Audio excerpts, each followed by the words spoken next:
Let's talk about Vitali. He is not doing well, man. Now, apparently, they offered to deport him to both America and Russia, and both countries said, no, thank you. Nobody wants this guy.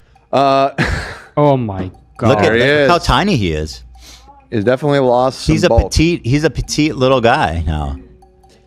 And the face especially, he looks different. Yeah. Shit. Like that's you can tell it's him, but it's definitely like a different aura now. So remember that dude who used to scream? It's just a prank, bro, while terrorizing strangers in public? Yeah, Vitali, the YouTube prankster turned gym rat chaos gremlin. Now, international embarrassment isn't screaming much anymore because right now, Vitali is rotting in a Philippine jail. And no, that's not the title of his next prank video. That's real life. And judging by the latest update we just received, the way things are going, he might not survive it physically, mentally, or reputationally because this isn't some weekend behind bars for content. This is full-blown legal hell.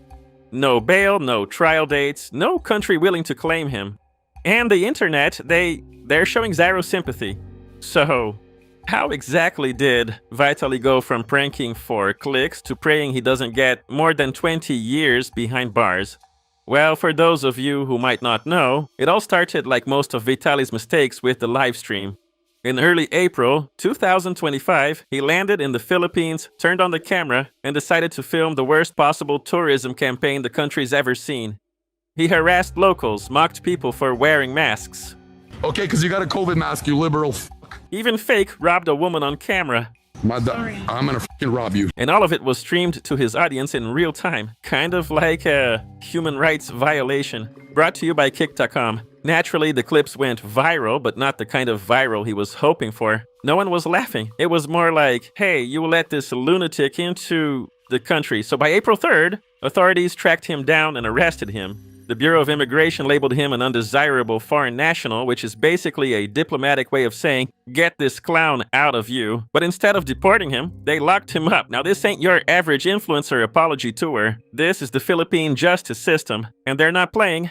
Vitali is currently stuck in a detention center in Big Union. And if you think this is some cushy, influencer-friendly jail with TikTok breaks and gym time, think again. This is no outside food, no protein shakes, no bail, no trial dates. Kind of jail authority have confirmed it could take 2 to 3 years just to get a trial. That's years of waiting, not even a sentence yet, just stewing in legal limbo. Meanwhile, the charges are stacking up like his steroids at home. So let's talk about what Vitali is actually facing. So far, he's been charged with 3 counts of unjust fixation, 2 counts of theft, 1 count of attempted theft, violations under the anti-voyeurism law, cybercrime offenses for live streaming his stunts, and attempting to snatch a security guard's firearm. So that's not a prank list. Those are some serious charges. So he didn't just cross a line, he pole vaulted over it with a live stream. And the evidence? Yeah, it's literally all on video posted by him on his own stream. So you can't even say that wasn't me when there's 4K footage of him yelling at strangers and yanking at someone's purse. Now, in situations like this, you would expect your home country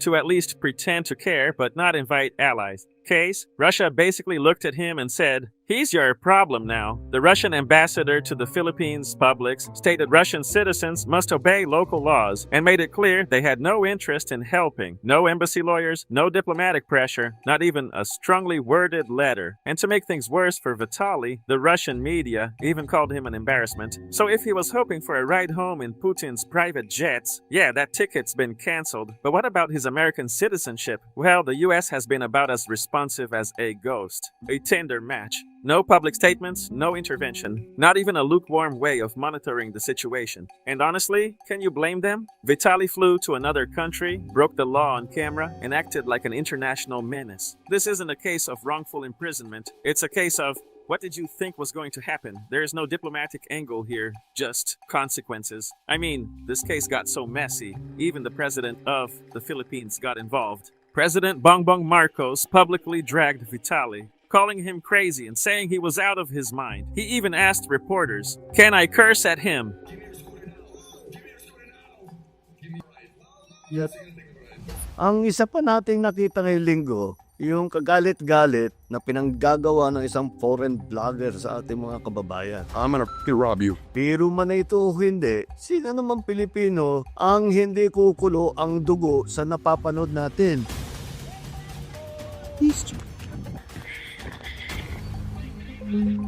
Nakakalungkot dahil ito isang naging bahagi na ng social media na nagkakaroon ng mga vlogger na nanggugulo lang, nang aasar lang, nang buwisit lang, nang pabastos lang para makakuha ng mga viewers. Huwag tayong sasama dyan sa ganyang klaseng ugali. Hindi naman ganyan ang ugaling Pilipino. Asahan ninyo, yung mga gumagawa ng ganyan, hindi natin pababayaan na patuloy nilang ginagawa.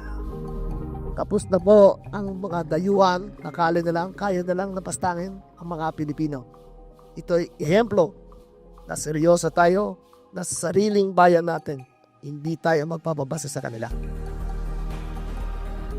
Likas na mababait ang mga Pilipino. Magalang, makapumbaba, napakahaba ng pasensya. Kaya nakakalungkot na makitang naaabusong ganito nating katangian. Natural sa atin na matawanan lamang at hindi na palakihin ang mga ganitong klaseng pambabastos. Pero hindi nanghuhulugan na palalampasin ito ng ating Which honestly say Justice Secretary Romulo doubled down, stating we will not deport him. He will be held accountable. Yeah, so that's basically a legal mic drop. In other words, they're not just locking him up. They're making an example out of him. And Vitali handed them the opportunity on a silver platter. So what's life like now for Vitali? Well, first off, no fans in Jollibee. Some of his remaining supporters actually tried to deliver food to his cell, but authorities shut that down real quick. So a lot of people have been talking about potentially delivering food to Vitali, saying that they're going to bring him food, they're going to hook him up. That is absolutely not happening. I can confirm that Vitali is not getting food runs from supporters. Well, this isn't Uber Eats detention edition, so he is stuck eating whatever the jail gives him. And according to reports, it's not sitting well, but he is having severe or intense health issues. Which, we're going to follow up on, but they're not going to release him for that. They're taking care of that in the hospital. Sources say he's dealing with arrhythmias and potential withdrawals, most likely from steroid or recreational drugs. Vitali is having a really bad time in prison. I can now tell you that he is having reactions. He is having arrhythmias. People are speculating in the prison this may be due to withdrawal, whether that's from drugs or steroids or whatever else. It's not exactly surprising. This is the same guy who once attacked a jogger and spiraled for years on social media. So being thrown into a bare Manila cell with no distractions probably wasn't part of his self-care plan. The worst part? Vitali's currently stuck in pre-trial detention. No bail, no trial date, no clear path forward. If convicted on all counts, he could be facing over 20 years behind bars, and that's not even counting any extra charges. If they decide to throw the book at him for live streaming alone, even if by some miracle he's innocent, which seems unlikely, things could still get worse. Frankly, he should be deported and banned from ever coming back. But until that happens, he's trapped. Full stop. His channel's dead, his cameraman a fugitive. His home countries, they've washed their hands of him. And his fans either moved on or turned on him completely.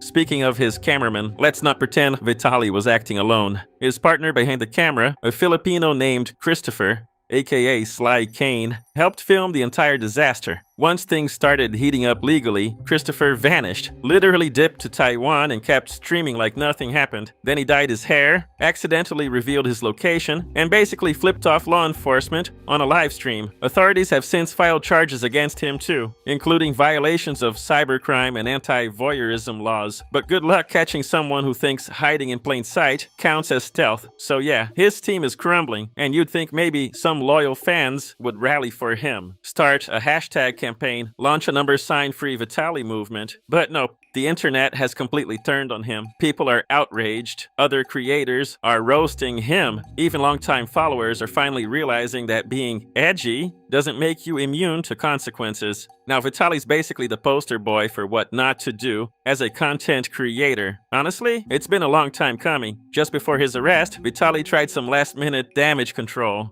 He dropped a PR video showing himself praying, handing out school supplies, acting like none of the chaos had happened. But neither the internet nor Filipino reporters bought it, and the legal system definitely didn't. You can't break the law on Monday, donate crayons on Tuesday, and expect a clean slate. In the end, Vitali believed his fame made him untouchable, that his audience would shield him, that the world was his playground, and the rules didn't apply. But the Philippines had other ideas. Now he's locked up, abandoned, and forgotten. All because he couldn't draw the line between real life and online clout. The only thing viral about him now is his mugshot. Let me know what you think in the comments.